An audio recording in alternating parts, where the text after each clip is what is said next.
Question ना देखो। अब सबसे पहले ना आपने इसको देख के कंफ्यूज नहीं होना कि what volume of CO2 measured eight 27 degree Celsius and 746। 27 degree Celsius मतलब टेम्परेचर तो स्टैंडर्ड गिवन है, टेम्परेचर स्टैंडर्ड गिवन है 27 डिग्री सेल्सियस। बिकॉज अगर आप इसको कैल्विन में सॉरी स्टैंडर्ड नहीं है, क्योंकि अगर आप इसको कैल्विन में कन्वर्ट करोगे तो टेम्परेचर कितना गिवन है, हाँ स्टैंडर्ड नहीं है। और प्रेशर भी स्टैंडर्ड नहीं है, क्योंकि प्रेशर भी कितना दे रखा है 740, जबकि स्टैंडर्ड प्रेशर तो कितना होता है 180 m which is equal to 760 mm। mm में standard pressure is not 746, it is 760। तो अब ये क्वेश्चन को ना अभी आप इसको भूल जाओ, इस पार्ट को भूल जाओ कि हमने जो वॉल्यूम कैलकुलेट करना है वो किसी और टेम्परेचर पर करना है, किसी और प्रेशर पर करना है विच इज नॉट एसटीपी। पहले इसको नॉर्मल जैसे हम स्टोइकियोमेट्री का क्वेश्चन सॉल्व करते हैं उसको वैसे सॉल्व करो। देखो स्टोइकियोमेट्री का क्वेश्चन कैसे सॉल्व करते हैं, व्हाट इसको भूल जाओ, what volume of CO2 would be obtained by treating 10 gram of pure marble. Pure marble, marble का फॉर्मूला क्या होता है CaCO, है ना। इक्वेशन लिखने के लिए पहले आपने मार्बल को CaCO3 लिखा विद HCl। तो अब आप मेरे को बताओगे कि क्या बनेगा। Just very good, CaCl2, CaCl नहीं CaCl2 प्लस, हाँ एक जैसे Cl2 के लिए आगे 2 लगाओगे तो H और O क्या बनाएगा, वाटर ही। अब H2O निकल जाएगी तो CO2। कभी कभी अगर इक्वेशन ना भी बनानी आए तो सिंपल ऐसे कर लो कि what volume of CO2, CO2 तो निकलेगी ही निकलेगी ना, क्योंकि वो पूछ ही रहे हैं व्हाट वॉल्यूम ऑफ, बाकी अदर लिख दो, क्योंकि अदर के बारे में तो उन्होंने पूछा ही नहीं है। बाई चांस मैं कह रही हूँ कि कई सिचुएशन ऐसी भी आ जाती है कि हम पूरी इक्वेशन नहीं लिख पाते, तो अपनी थोड़ी स्मार्टनेस दिखाओ कि लाइमस्टोन यानी कि मार्बल को HCl के साथ रिएक्ट कर रहे हैं तो CO2 तो निकलेगी ही निकलेगी, क्योंकि वो पूछ ही रहे हैं व्हाट वॉल्यूम ऑफ CO2। बाकी जो प्रोडक्ट है उसके बारे में तो पूछ ही नहीं रहा, तो उनको अदर्स भी लिख सकते हो। अब पहले ये देखो, ये बैलेंस है ना, बैलेंस है। अब वो पूछ रहे हैं कि कितनी वॉल्यूम ऑफ CO2, यानी कि इसका वॉल्यूम पूछा है, और व्हेन मार्बल का कितना ले रहे हैं 10 ग्राम, यानी कि ये मास टू वॉल्यूम का क्वेश्चन हो गया। ये किसका क्वेश्चन हो गया, मास टू। क्यों, क्योंकि मार्बल का क्या दे रखा है, मास, और पूछा गया हुआ है वॉल्यूम। तो सबसे पहले स्टोइकियोमेट्री को मास और वॉल्यूम में कन्वर्ट कर देते हैं। इसकी स्टोइकियोमेट्री कितनी है 1 मोल, इसकी तो हमें चाहिए ही नहीं। और CO2 की भी कितनी स्टोइकियोमेट्री है, मैं वही नहीं 1 मोल में कितने वॉल्यूम होते हैं 22.4 लीटर। इसके मोल को तो मैंने वॉल्यूम में कन्वर्ट किया क्योंकि इसका पूछा गया है वॉल्यूम, लेकिन इसका तो हमें क्या गिवन है, तो इसके तो मास में ही कन्वर्ट, इसको मास में कैसे कन्वर्ट करेंगे। Ca का कितना होता है 40, कार्बन का 12, ऑक्सीजन का 16, तो 48 प्लस 12 60, 60 प्लस 40 100। तो हमें पता लग गया कि अगर हम कैल्शियम कार्बोनेट का 100 ग्राम लेते हैं तो CO2 कितनी रिलीज होती है ना। और ये हमें कैसे पता लगा, मोल टू मोल से ही पता लगा है। किसी के दिमाग में अगर अभी भी ये क्वेश्चन आ रहा है कि मैम आपने ऐसा क्यों किया कि कैल्शियम के मोल को तो मास में कन्वर्ट किया, CO2 के मोल को वॉल्यूम में कन्वर्ट किया, क्योंकि क्वेश्चन की डिमांड थी।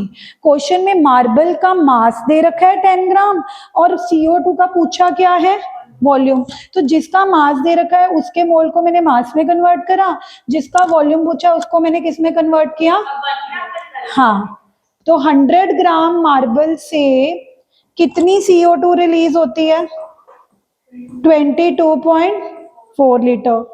1 ग्राम मार्बल से कितनी CO2 रिलीज होती है 22.4 अपॉन 100। तो 10 ग्राम मार्बल से कितनी CO2 रिलीज होगी 22.4 upon 100 into 10 which is 2.24 gram, sorry 2.24 litre,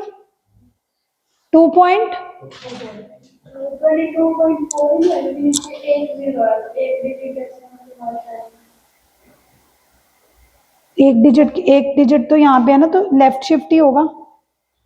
तुम क्या कह रहे हो, क्या आंसर होना चाहिए 22/10 2.2 ही होगा। ये तुम इसको 22.4 भी भूल जाओ, सिंपल 22 होता है तो 22/10 क्या होगा 2.2 ही होगा, है ना। अब ध्यान से देखो, अभी तक हमने क्वेश्चन में कुछ नहीं करा, सिंपल इस क्वेश्चन को कैसे सॉल्व किया है, इस क्वेश्चन को कैसे सॉल्व किया है, नॉर्मल स्टोइकियोमेट्री के क्वेश्चन को जैसे हम सॉल्व करते हैं। अभी तक हमने कुछ नहीं किया, हमने उसको देखा ही नहीं, क्वेश्चन में हमने 27 डिग्री सेल्सियस एंड 746.7 mm को देखा ही नहीं। हमने नॉर्मल क्वेश्चन को कैसे सॉल्व किया, जैसे कि हम किसको सॉल्व करते हैं, स्टोइकियोमेट्री को।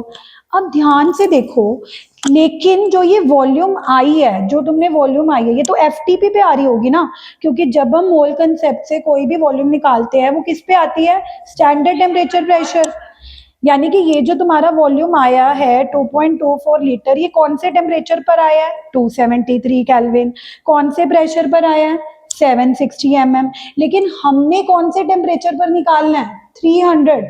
हमने कौन से प्रेशर पर निकालना है, 746। तो यानी कि जो वॉल्यूम हमने निकालना है वो ये नहीं है, जो हम निकाल के आए हैं वो V1 है, at standard temperature and standard pressure. अब ये हमारा फाइनल आंसर तब होता अगर उसमें ये चीज ना मेंशन होती, सिंपल पूछा होता what volume of CO2 at STP, फिर तो यही हमारा आंसर होता। बट नाउ क्या क्वेश्चन को रीड करके तुम्हें लग रहा है कि जो वॉल्यूम से क्वेश्चन में पूछा, is it at STP? They have asked at some other temperature ना, व्हिच वाज 27 डिग्री। तो अब हमने कुछ नहीं करना, मैंने तुम्हें पहले भी बताया था कि जब कभी भी ऐसी सिचुएशन आए कि जो तुमने वॉल्यूम निकाला है 22.4 लीटर, सॉरी कितना आया तुम्हारा 2.24 लीटर, वो किस टेम्परेचर पर आया है, स्टैंडर्ड यानी कि 273 केल्विन पे, और वो किस प्रेशर पर आया है, स्टैंडर्ड 760 mm पर हमने कौन सा वॉल्यूम निकालना है, that is V2। Standard pressure कितना होता है, 180 m ना, and 180 m is equal to 760 mm of Hg।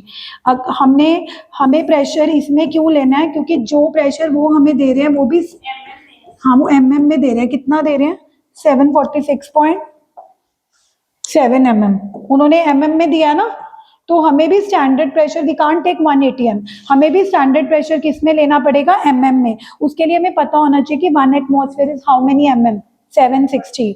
तो यानी कि 1 atmosphere is also the standard pressure, 760 mm is also the standard pressure. The only difference is कि वो mm में है और वो ATM में है।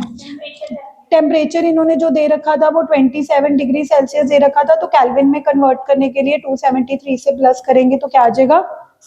अब इस प्रेशर को भी तुमने P2 नहीं मानना जो उन्होंने दे रखा है, क्योंकि इस क्वेश्चन में ना एक और चीज दे रखी है, aqueous tension.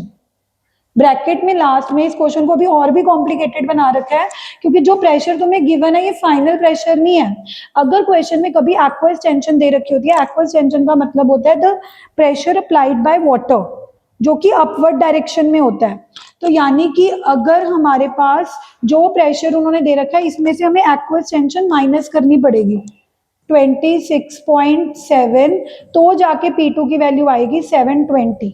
I again repeat, normally जो प्रेशर हमें क्वेश्चन में गिवन होता है हम उसको P2 मान लेते हैं। क्या मान लेते हैं, P2। और जो हमारा स्टैंडर्ड वाला होता है 760, उसको क्या मान लेते हैं, P1। We never do some subtraction. लेकिन ये क्वेश्चन और भी कॉम्प्लिकेटेड बना रखा था, क्योंकि इसमें जो प्रेशर गिवन था वो फाइनल प्रेशर नहीं था। कैसे पता लगा वो फाइनल प्रेशर नहीं था, क्योंकि लास्ट में ब्रैकेट में कोई एक्वस टेंशन दे रखी थी। एक्वस टेंशन क्या होती है कि जब कोई भी गैस प्रेशर लगाती है इन दी डाउनवर्ड डायरेक्शन, कभी कभी वाटर अपवर्ड डायरेक्शन में प्रेशर लगाता है, जिसको बोलते हैं एक्वस टेंशन। वो हर केस में नहीं होता, लेकिन अगर किसी क्वेश्चन में हमें गिवन है तो इसका मतलब हमें जो फाइनल प्रेशर निकालना पड़ेगा वो एक्वस टेंशन माइनस करनी पड़ेगी। माइनस क्यों, ये फिक्स्ड वैल्यू है, बट वो भी हमने तभी लेनी है वंशिका अगर क्वेश्चन में हमें गिवन है। अगर क्वेश्चन में गिवन नहीं है तो हमने अपना दिमाग नहीं लगाना कि हाँ एक्वस टेंशन माइनस करनी ही करनी है। अगर माइनस तभी करनी है अगर क्वेश्चन में गिवन है, अगर नहीं गिवन तो आप सिंपल जो प्रेशर आप हाँ तभी माइनस करनी है। अगर गिवन नहीं होगी तो चाहिए स्टैंडर्ड वैल्यू है, हम अपने आप से नहीं लेंगे, हम ये बाय डिफॉल्ट मानेंगे कि उन्होंने माइनस करके दी हुई है। अगर हमें क्वेश्चन में एक्वस टेंशन की बात ही नहीं करी हुई तो हम माइनस नहीं करेंगे, क्योंकि हम ये बाय डिफॉल्ट मान के चलेंगे कि जो प्रेशर उन्होंने हमें दे रखा है वही हमारा फाइनल है। अब हम सॉल्व करेंगे। अब हमें निकालना क्या है, V2। हम निकाल क्या चुके हैं, V1। तो अब एक इक्वेशन होती है P1 V1 अपॉन T1, जो हमने मोल कंसेप्ट में भी यूज करी थी, याद है। P1 V1 upon T1 is always equal to P2 V2 upon, ये मोल कंसेप्ट में भी हमने तभी यूज करी थी जब हमें वॉल्यूम निकालना था, but at not STP, at not. तो जो स्टैंडर्ड टेम्परेचर प्रेशर था उसको हमने P1 V1 T1 अज्यूम कर लिया था, और जो क्वेश्चन में गिवन था उसको क्या अज्यूम कर लिया था, P2 V2। बस अब तो हो गया। P1 स्टैंडर्ड वाला 760 है, उस स्टैंडर्ड प्रेशर पर जो वॉल्यूम हम निकाल चुके हैं 2.24 litre, standard temperature is 273 Kelvin, P2 is 720 and V2 we have to calculate and T2 is 300 Kelvin. तो यहाँ से V2 क्या आया 760 into 2.24 into 300 over 273 into 720. So what is the answer? 10 3 के टेबल पे कटेगा 24 and 2.59. yes 2.59.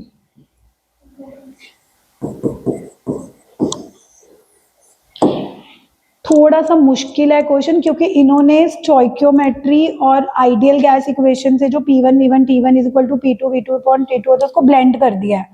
मतलब काफी सारे बच्चों को तो क्वेश्चन को रीड करके लगेगा ही नहीं ये स्टोइकियोमेट्री का क्वेश्चन है क्योंकि लिखा हुआ आएगा what volume at this P1 and this T1 would be obtain, है ना. तो ऐसे क्वेश्चंस को हाईलाइट कर लो तुम भी ताकि जब कल को आप नोट्स पढ़ रहे हो, कई बार ना नोट्स भी इतने सारे हो जाते हैं बंदा स्कैन करने लग जाता है कि आगे आगे आगे आगे करो. तो जब ऐसा हाईलाइट करा होगा ना वो वहां पे रुकेगा कि I need to pause and see. Hello, हाँ जी गुरताज.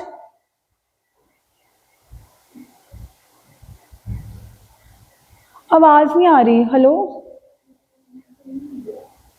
मैसेज कर दो, आवाज नहीं आ रही गुरताज. ठीक है, ये हो गया. अगर मैं आंसर ना निकालूं मीटिंग से कैलकुलेशन में टाइम लग रहा है. हाँ, कितने नंबर देंगे?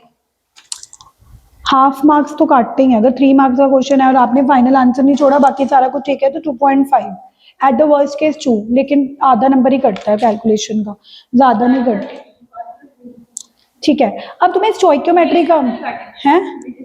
नहीं नहीं, आधा काट लेंगे. विजय सर की चेकिंग पॉजिटिव है बट फिर भी आधा तो फाइनल आंसर नहीं लिखोगे तो पूरा आंसर कुछ ना कुछ. अच्छा, अब ना मैं तुम्हें स्टोइकियोमेट्री से काफी मतलब तुम थोड़े से कंफर्टेबल तो हुए हो, ज्यादा नहीं हुए. बाकी खुद कंफर्टेबल होने के लिए मैं घर से भी क्वेश्चन दूंगी. अब मैं तुम्हें 1-2 क्वेश्चन लिमिटिंग रिएजेंट के कराती हूँ. अब तुम स्टोइकियोमेट्री से काफी मतलब पता लग गया कि स्टोइकियोमेट्री होती क्या है, मोल टू मोल, है ना.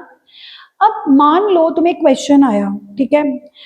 अब उसमें अगर तुम्हें लिमिटिंग रिएजेंट आइडेंटिफाई करना है कि तुमने 10 ग्राम नाइट्रोजन ली, 3 ग्राम हाइड्रोजन ली, तो कैसे पता लगेगा. अब ब्रेड और चीज स्लाइस के केस में तो पता लग रहा था कि अगर तुम 10 ब्रेड्स ले रहे हो और 7 चीज स्लाइस ले रहे हो तो 2 ब्रेड को 1 चीज स्लाइस लगेगी, अगले 2 ब्रेड को 1 चीज स्लाइस लगेगी, करते करते 10 ब्रेड्स को 5 चीज स्लाइसेस ही लगेंगी, तो 2 चीज स्लाइसेस बच जाएंगी.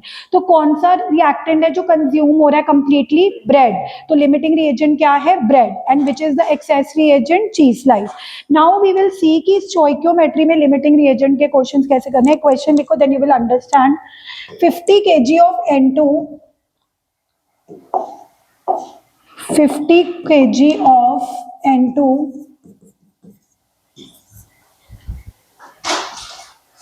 and 10 kg of H2 and 10 kg of H2 are mixed to produce ammonia, are mixed, ऊपर वाला क्वेश्चन है जो आपको करो. वो है जो मैं लिख रही हूँ, टू प्रोड्यूस अमोनिया. ये मतलब इस स्लाइड में ना बहुत सारे वो स्टोइकियोमेट्री के क्वेश्चन दे रखे हैं, वो मैं अभी घर के लिए दूंगी ना, तुम्हारे कवर हो जाएंगे. Calculate the ammonia formed.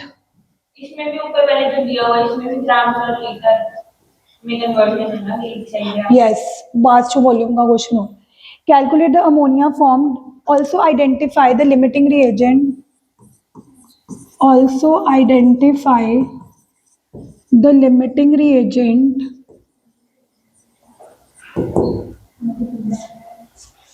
and this is a NCERT solved example. This is a NCERT solved example.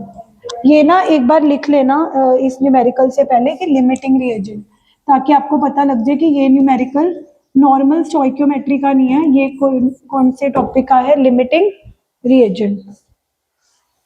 N2 plus H2. अब मैं ना इस क्वेश्चन को, पहले तुमने अभी कुछ नहीं लिखना, पहले इस क्वेश्चन को समझना है. पहले मैं तुम्हें बताऊंगी कि स्कूल में ये क्वेश्चन कैसे किया जाता है, फिर मैं आपको इसकी सिंपल ट्रिक भी बताऊंगी।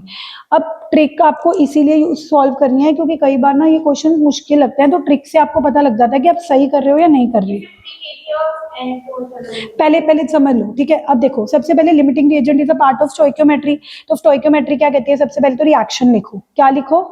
तो रिएक्शन क्या बनेगी? N2 and H2 वाली हेबर्स प्रोसेस वाली रिएक्शन बनेगी।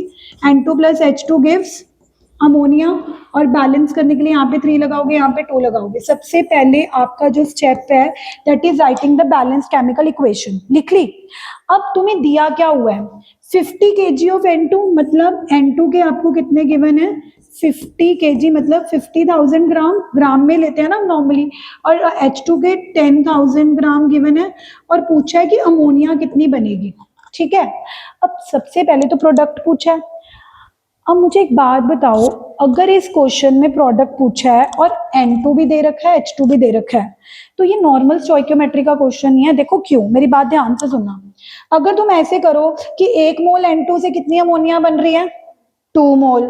तो 50,000 को मोल्स में कन्वर्ट कर लो, और फिर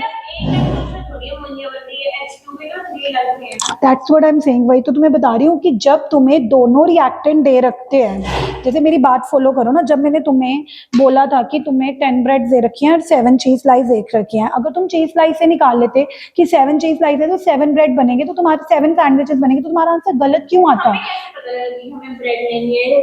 वही बता रही हूँ कि सबसे पहले जब दोनों रिएक्टेंट दे रखे हो तो सबसे पहले हमें आइडेंटिफाई करना पड़ेगा कि उसमें से लिमिटिंग रिएजेंट कौन है। अगर तुम किसी भी रिएक्टेंट से निकाल लोगे, तो तुम्हारे प्रोडक्ट गलत आ जाएंगे। फॉर एग्जाम्पल, अगर ब्रेड और चीज स्लाइस वाले एग्जाम्पल में तुम ना देखो कि ब्रेड लिमिटिंग रिएजेंट है और तुम ये सोचो कि 7 चीज स्लाइसेस हैं तो कितने सैंडविचेस बनेंगे? 7, जबकि बन तो कितने रहे थे? क्योंकि कौन डिसाइड करता है कि कितने प्रोडक्ट बनने वाले हैं? the reactant which is going to consume completely in the reaction। अगर 7 चीज स्लाइस completely कंज्यूम ही नहीं हो रही तो क्या 7 सैंडविचेस बन सकते हैं?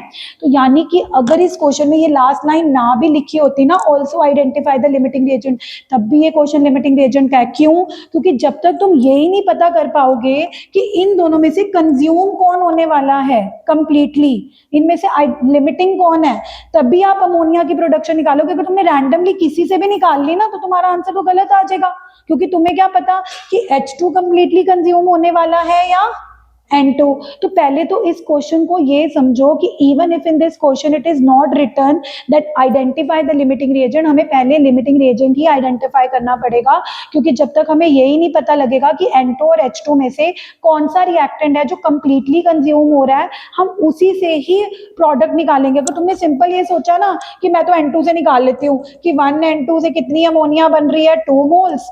तो एक N2 में मतलब 28 ग्राम होते हैं, मतलब 28 ग्राम से कितनी N2 बन रही है? 2 × 17 ग्राम। तो 1 ग्राम N2 से कितनी अमोनिया बनेगी? इतनी। और N2 हम ले कितने रहे हैं? 50,000। तो हो सकता है आपका आंसर क्या आ जाए? रॉन्ग, क्योंकि N2 तो 50,000 कंप्लीटली कंज्यूम ही नहीं हो रही। तो सबसे पहले तो आपको इसमें अमोनिया का क्वेश्चन नहीं है, ये क्वेश्चन किसका है? लिमिटिंग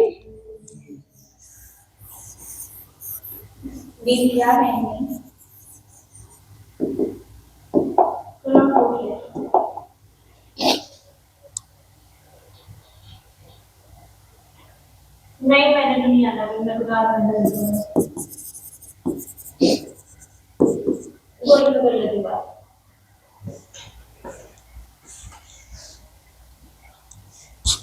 अब बताओ मैं इसको कैसे करना है। सबसे पहले to identify the limiting reagent कि इसमें से कौन सा रिएजेंट है जो कंप्लीटली कंज्यूम होगा, पहले समझ लो। सबसे पहले तुम क्या करोगे? गिवन मासेस को मोल्स में कन्वर्ट करोगे। गिवन मासेस को किस में कन्वर्ट करोगे? उसका रीजन क्या है? क्योंकि स्टोइकियोमेट्री में हमें मोल्स के टर्म्स में इजी होता है काम करना। N2 के भी हमें क्या दे रखे हैं? 1 मोल, और H2 के भी हमें क्या दे रखे हैं? 3 मोल्स। बट N2 का हमें मास गिवन है 50 और H2 का कितना दे रखा है? सबसे पहले आपने क्या करना है? इन मासेस को मोल्स में कन्वर्ट करना है। किस में कन्वर्ट करना है? मोल्स में कैसे कन्वर्ट करते हैं? गिवन मास अपॉन तो N2 का मोलर मास कितना हो गया? 50,000 अपॉन 28। तो कितने मोल्स आ गए? 25,000 अपॉन 14 12500 अपॉन 7 कितने आ गए 12500 अपॉन 7 1750 हाँ 1785.7 और इसके कितने मोल्स आएंगे 10,000 अपॉन 2 क्योंकि H2 का मोलर मास है 25 नहीं molar mass is always of 1 मोल वो तो 3 अगर तुम्हें 3 को कन्वर्ट करना होता तो हम इसका टोटल मास 3 इंटू 2 6 लेते। अभी मैंने इसको मास में कन्वर्ट करने के लिए नहीं बोला, मैं तो अभी इसके जो गिवन मासेस हैं उसको किस में कन्वर्ट कर रही हूँ नंबर ऑफ मोल्स में।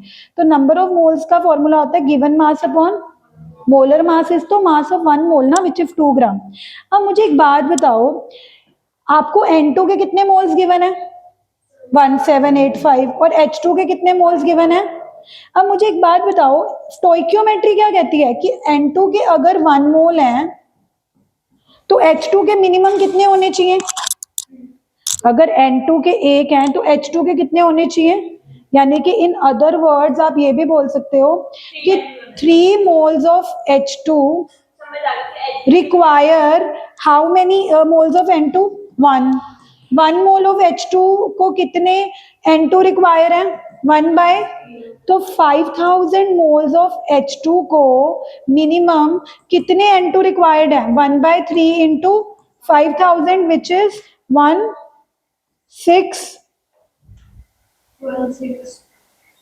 6.6 तो N2 रिक्वायर्ड कितने हैं 166 पर दिए कितने हुए हैं तो यानी कि ये N2 कंप्लीटली कंज्यूम ही नहीं होगा क्योंकि हमें तो सिर्फ कितने चाहिए 166 और दिए कितने हुए हैं तो यानी कि ये हमारा एक्सेस रिएजेंट है और ये हमारा क्या होगा लिमिटिंग रिएजेंट क्योंकि इसको तो 1666 चाहिए इसको तो मिल ही जाएंगे है ना।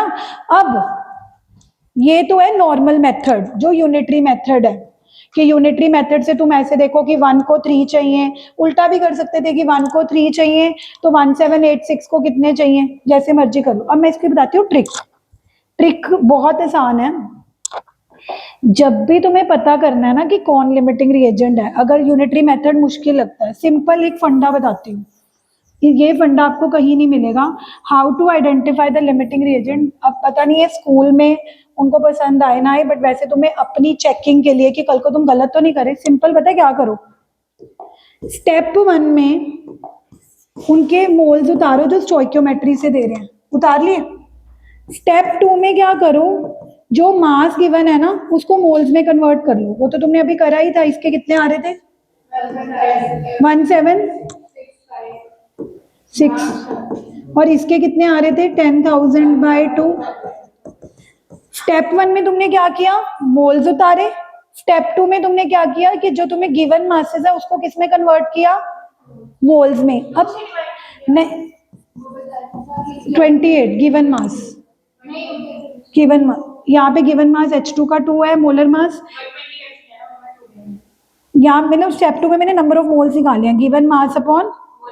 अब स्टेप 3 में कुछ नहीं करना, ये ट्रिक क्या है किसी बुक में नहीं गिवन, जो आपके नंबर ऑफ मोल्स आए हैं ना, जो भी आए हैं उसको ना ये जो स्टोइकियोमेट्री वाली मोल्स ऐसे डिवाइड कर दो, जैसे 176.57 को 1 से डिवाइड करो और इधर 5000 को किससे डिवाइड करोगे 3 से, ये क्या बनेगा, लाइट चली, दोनों को स्टोइकियोमेट्री से डिवाइड करोगे वो क्या बनेगा 1765, तो 1765 ही बनेगा। 5000 को किससे डिवाइड करना था 3 से, तो वो क्या बनेगा 16, जो कम है वही लिमिटिंग रिएजेंट है। दोबारा देखो, लिमिटिंग रिएजेंट की सबसे इजी ट्रिक क्या है, मोल्स उतारो, बट ये बुक में वो स्कूल वाले नहीं मतलब एक्सेप्ट करेंगे ना, स्कूल में तो यूनिटरी से ही दिखाना पड़ेगा। ये तुम अपनी वेरिफिकेशन के लिए कर सकते हो कि तुम्हें पहले ही पता लग जाएगा कि यही लिमिटिंग रिएजेंट निकलना चाहिए, धक्के से निकाल सकते हो। ये ट्रिक कहीं नहीं दी, सिंपल है। कैसे, पहले क्या उतार लो मोल्स, फिर जो मासेस हैं उसको किस में कन्वर्ट कर लो, मोल्स में, फिर उसको डिवाइड किससे करना है, स्टोइकियोमेट्री वाले मोल से। तो छोटी वैल्यू बनेगी वही क्या होगा और बड़ी वैल्यू होगी वो क्या बनेगा। तो आज तुम्हारा क्या होमवर्क है, स्टोइकियोमेट्री के कुछ क्वेश्चंस दे दूं आज।